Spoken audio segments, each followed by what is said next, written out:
your self-care permission plan statement. Okay, that's a mouthful.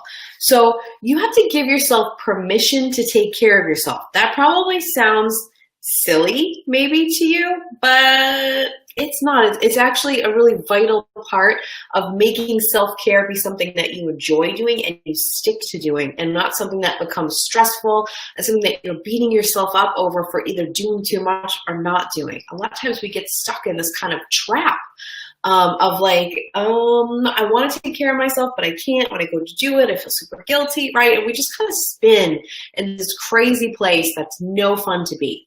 So a way that we can jump ourselves out of there and we can really take care of ourselves and feel good is by creating something called I need more of this maybe, by creating a self-care permission statement.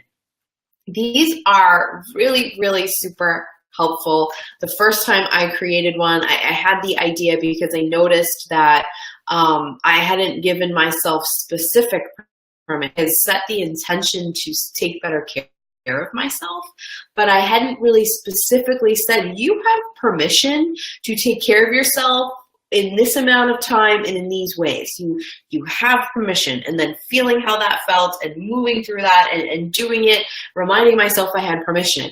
And when I realized I hadn't done that, I was like, whoa, I think a lot of people maybe haven't done this, and I think we can make this easier.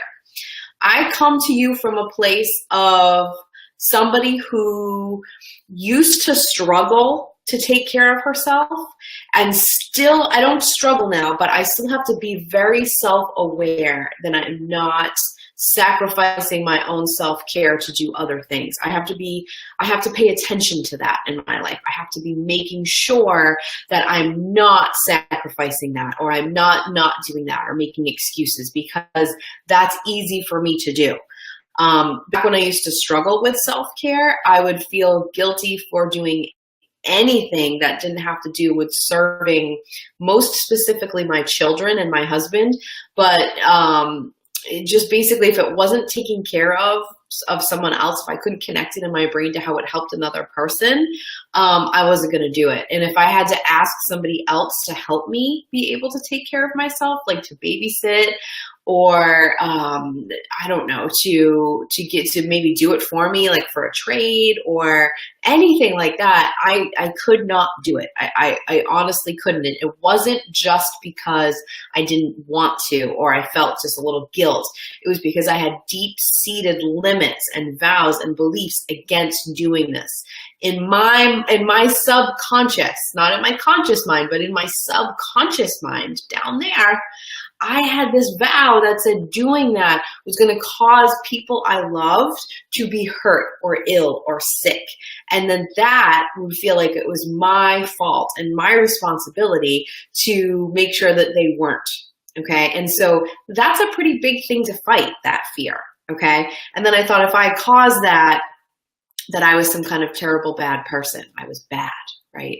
It's deeper. Okay. So don't beat yourself up if you're not doing it. You probably have a deep-seated vow and root against it. So finding that is super important. And then as you're moving through that, creating this personal self-care statement is big. This is a statement that you should create that you change and update monthly, okay? Because every month you should be kind of letting that grow and evolve and looking at what's working and feeling good and like something you want to continue, and what you want to shift out for something else, something that's not working, or something that maybe doesn't need to continue further. Okay, so maybe you decide to do acupuncture and you sign up and you do that for 6 weeks, and at the end of the 6 weeks you feel great and you decide, I don't think I'm going to do that. I don't think I'm going to add that in. I think I'm going to add something else in, and I may go back to that later. Those are the things you want to start thinking about, and you don't want to lock yourself into a plan or a statement because you want this to evolve and grow as you do. If you're doing life right, your life should continue to grow and evolve and be fuller. So when that happens, your self-care plan needs to continue with it. If you are using and operating with the self-care plan, the same one that you had even a year ago, you're not serving yourself in the way you need to be serving yourself, because your life is different than it was 1 year ago. Make sense? Okay. So here's what you want to do when you think about making this personal care statement. The first thing you want to do is you want it to be something that when you say it feels positive. Okay. So you don't want to be like, I have to take the time to take care of myself. Don't do that. First, take notice of what are the negative ways you start to feel, and what are the excuses you make when it comes to getting out of doing self-care. What kinds of things are you saying? What kind of excuses are you making? So look there first, okay? If you guys want to be sharing what your excuses are and where you're stuck in the comments, I will go in and I will help you create these if you need that help. I'll help you go around where you're stuck if you need a little further help from this, okay? So feel free to do that. And just share anything to do with self-care that's working for you or not working for you, because sharing that stuff helps everyone in the group, okay? And even if you're watching this later, you're not live, please do that anyways. I will come back in and comment because I want to hear from you about that. Okay, so you look at, okay, what are the excuses that come to mind, and what are the negative ways that I feel? So I would say guilt is one of the most popular things that I hear from people, and one of the things that I know I experienced when I wanted to try to take care of myself, and I would feel like, nope, I'm feeling guilty. Okay, so if guilt comes up for you, what you want to do is go, okay, so I feel guilty, and what kind of excuses do I make around that? Well, my excuse is that I don't want to spend the money, or I don't have the time. Okay, so if those are my excuses, I'm going to build into my self-care statement something that speaks to the opposite of those things. Okay, so your self-care statement, let's take the guilt and let's take the money piece of that, just to use an example. So let's say that you feel guilt when you think about taking care of yourself. And the excuse that you either say to yourself or to other people is that you don't want to spend the money. Okay, something I hear moms especially say is, well, I'd rather spend the money on the kids. Okay, so if those are the kind of things that come out of your mouth or exist in your brain when you think about this, you're going to make a statement that speaks to rewriting that so that you can move to a different mindset around it. So something that you could say is, think about what the opposite of guilt would be. Okay, so when I think of guilt, I think like I did something wrong. Okay, so when I go to the opposite of guilt, I kind of feel like successful, or I feel proud. Those are words that come to me. All right, so you're going to do this for yourself. What do you feel is the opposite of feeling guilty? Okay, so I would create a statement that used one of those words. So let's say I said success, okay? Because for me, when I'm using guilt in this connotation, I feel like successful. I would much rather feel that. That would be the opposite of how I was feeling, okay? Like I was rocking it everywhere, successful. So in my personal care statement, I would be using the word successful. So then I would say, okay, my excuse is money. I use that excuse all the time. Well, I don't want to spend the money, or I don't have the money. Okay, so a money excuse is you saying that I'm not taking from the resources I have and making this a priority.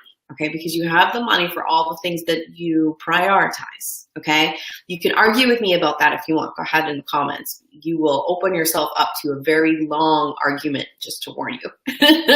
Not because I think that you're silly, because I have been there and I have fought that fight and will fight it for you if you want me to.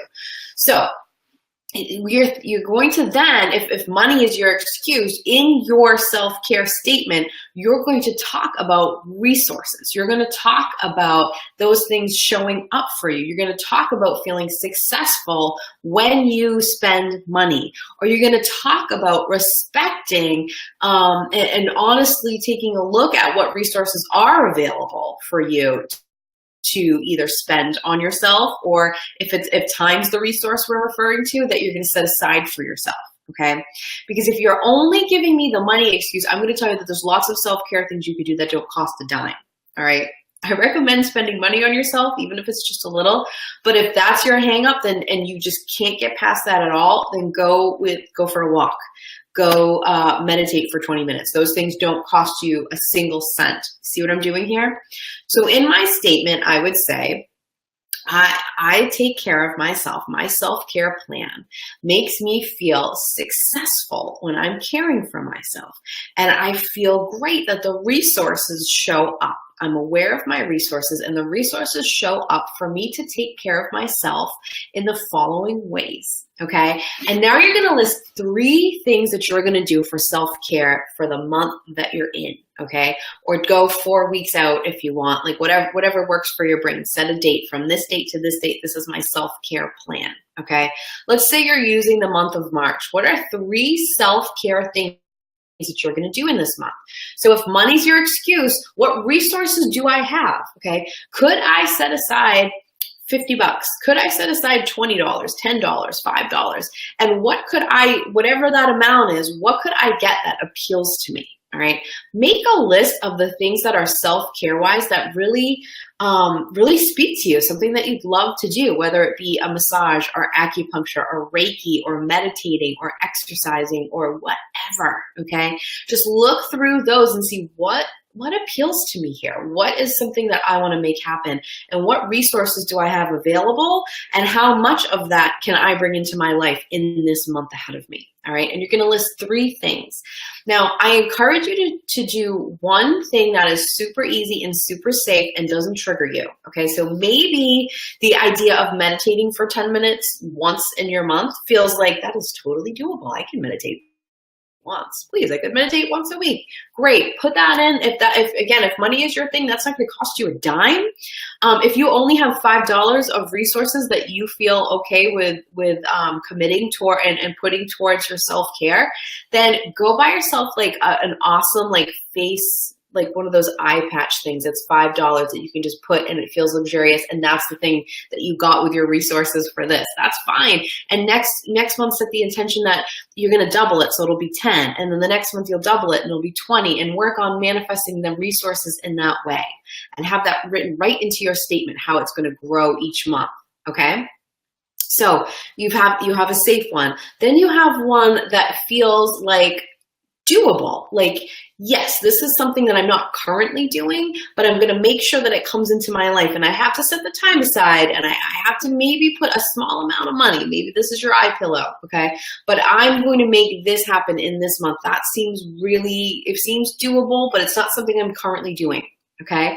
And then for your third one, this would be one that you're going to pull in that feels slightly uncomfortable to you. Okay. I don't want you doing something that makes you feel terrible. Okay. I want you to walk towards those things. You can't make gigantic leaps and expect to feel good about it.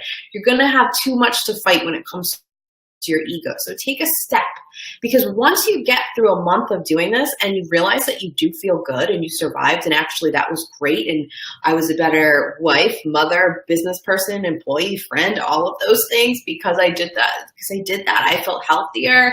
Oh my gosh, there were so many benefits from doing those 3 things. When you go to set your plan the next month, it's easier. Okay. But if you decide that every day for 4 hours, you are going to exercise for 2 of those hours and then get a massage for the other 2, and you are like stressed to the max trying to make that happen when your current self-care plan is, I brush my teeth and maybe I get a shower in, that's too big of a jump. You're going to spend the whole time fighting with yourself over that. So you just want to be slightly out of your comfort zone, slightly out of what feels doable. Okay. So that could be that you go get a massage, or that you go and get your nails done. It doesn't have to be super costly. It could be that maybe you call a friend and you decide to go for a hike somewhere, okay? And once in that month you go and you check out a beautiful spot. That could be free, or it could be a very small amount of money. It's not about dictating large amounts of money. It's about going through your list of things you'd really love to do and ways you'd really love to take care of yourself, and making it real, making it not just something you want in your head, making it on a list. I don't care if you write the list or if you type the list or if you draw pictures for the list. It has to come out of your head and be on something. It has to become more concrete and less abstract so you can bring it into your life. Once you have your self-care statement, the statement can be a paragraph, okay? Don't want it to be too crazy wordy, but what you want to have included is the ways that you want to feel, that feeling that you're fighting. an excuse buster, okay? So I know that money, so I'm gonna talk about resources and how I'm so creative that I can use the small amount of resources to do self-care. How cool am I, right? And that every month when I do this, I want my resources to double or grow by $10 or whatever feels comfortable, okay? And also, here are the 3 things that I'm gonna do.